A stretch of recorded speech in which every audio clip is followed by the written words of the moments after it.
दोस्तों दर्द तो मेरी जानेमन को भी हुआ होगा।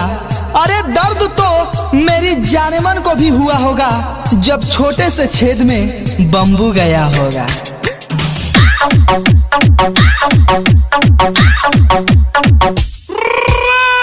मेरी जानेमन कहती है दोस्तों, जब तुम मुझे ठोक के छोड़ सकते हो, अरे जब तुम मुझे ठोक के छोड़ सकते हो तो मैं भी तुझे छोड़ के ठुकवा सकती हूँ।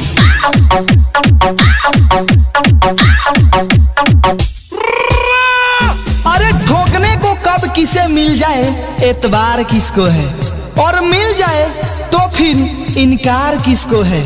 होगी तो होगी बहुत मुश्किलें उसे ठोकने के लिए दोस्त, वरना खाली पॉकेट हाथ से हिलाने से प्यार किसको है।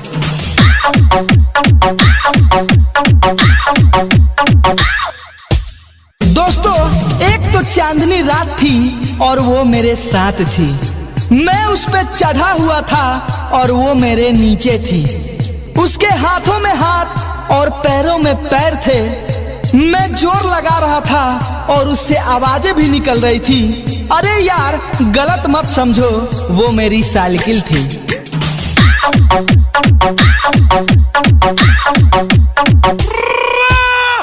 तन्हाई में भी हमें जीना आता है, ठोकाई करके हमको भी पसीना आता है।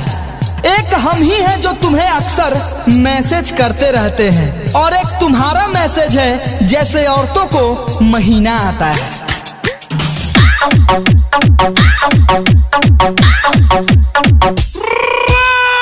देखकर चांद सितारे बने, देखकर आसमान बादल बने, देखकर नदी किनारे बने, और देखकर आपको करनामे निरोध के कारखाने बने।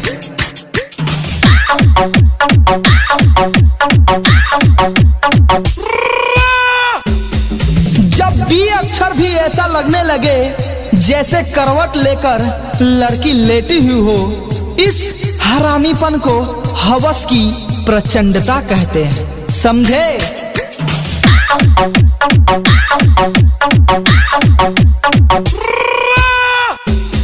दोस्तों ना वो मुझे जानती थी ना मैं उसे जानता था। अरे ना वो मुझे जानती थी नहीं मैं उसे जानता था, बस रेट की बात हुई और काम हो गया।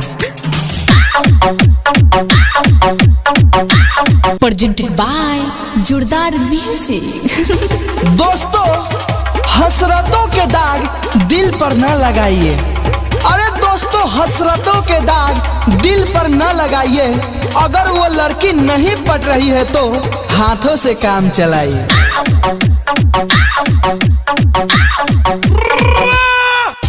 अर्ज किया है दोस्तों उसकी याद में पहले रोया कोने में फंस फंस के। अरे उसकी याद में पहले रोया कोने में फंस फंस के, फिर मत पूछो यारो हिलाया कस कस के।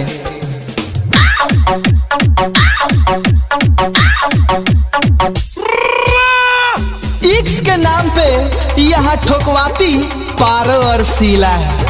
अरे इक्स के नाम पे यहाँ ठोकवाती पारो और शीला है, और मैं ठोकू तो साला करेक्टर ढीला है।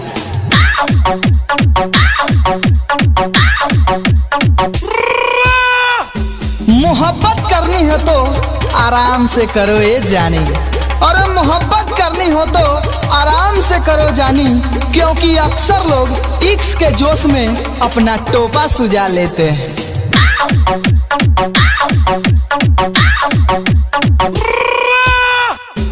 अरे दोस्तों जरा ध्यान से सुनना, देख सकते हैं बदलता हुआ सब कुछ हम। अरे देख सकते हैं बदलता हुआ सब कुछ हम, बस गर्लफ्रेंड की गोलों का साइज बदलता नहीं देख सकता।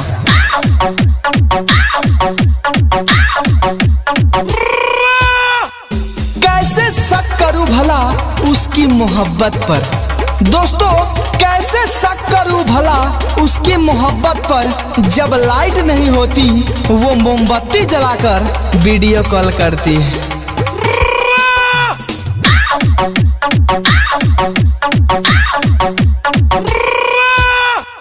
अरे जाने मन होकर खपा यूं बेदर्दी मेरे दिल से यूं ना खेलो।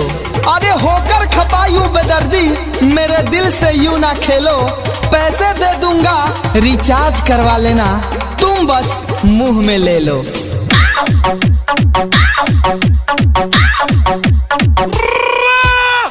दोस्तों हसरतें कभी उसकी दबाने की थी।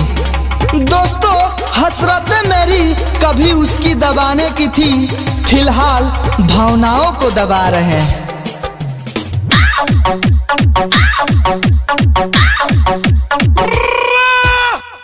बच्चे बूढ़े आदमी सबकी हवस लाजमी है।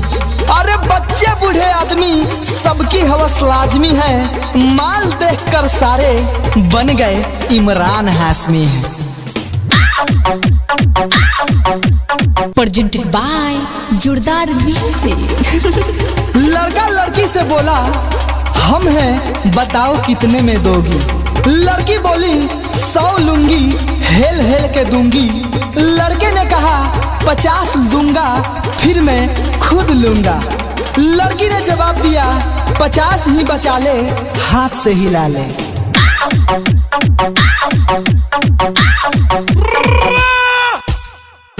हम उस बेवफा से दिल लगा बैठे। जरा गौर फरमाइएगा दोस्तों, हम उस बेवफा से दिल लगा बैठे। खाली फोकट अपनी सुकून की माँ बहन करवा बैठे।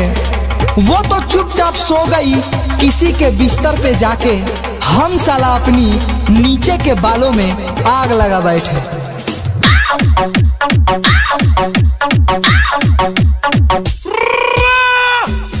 दोस्तों मेरी जाने मन कहती है बारिश हो और जमीन गीली ना हो, धूप निकले और सरसों पीली ना हो, तो फिर आपने यह कैसे सोच लिया कि नींद में आपकी याद आए और सलवार गीली ना हो।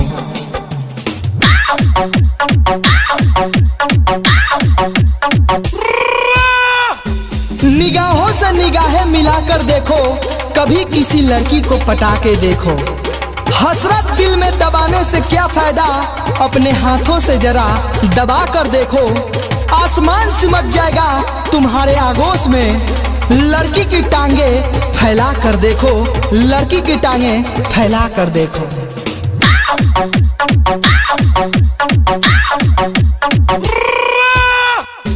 दोस्तों जरा गौर फरमाना, आज फिर उनका दिल दुखा दिया हमने। अरे आज फिर उनका दिल दुखा दिया हमने। आइसक्रीम का लालच देकर अंधेरे में चुसा दिया हमने।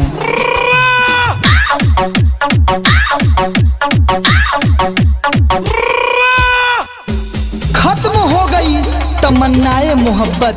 गौर फरमाना दोस्तों, खत्म हो गई तमन्नाए मोहब्बत। अब तो लगता है ठोको और चलते बनो।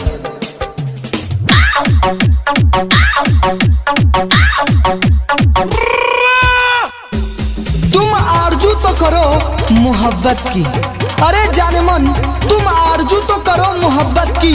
हम इतने भी गरीब नहीं हैं कि कमरे का जुगाड़ भी न कर सके।